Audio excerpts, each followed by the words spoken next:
সর্বোচ্চ সেরা মানের লতি পেতে অবশ্যই যশোরের লতিরাজ কচুর সাথে কম্পেয়ার করার মতো বর্তমানে অন্য কোনো লতি কচু বা কচুর গাছ নাই। দেখেন কতটুক সাইজের চারা, কিন্তু প্রত্যেকটা চারায় 4টা 5টা 3টা 4টা করে লতি বেরোচ্ছে। দেখেন একেবারেই পুরাতন জমির চারা।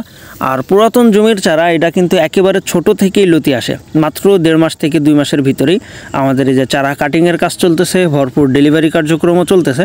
আর সরাসরি সেটাই আপনাদেরকে দেখাচ্ছি।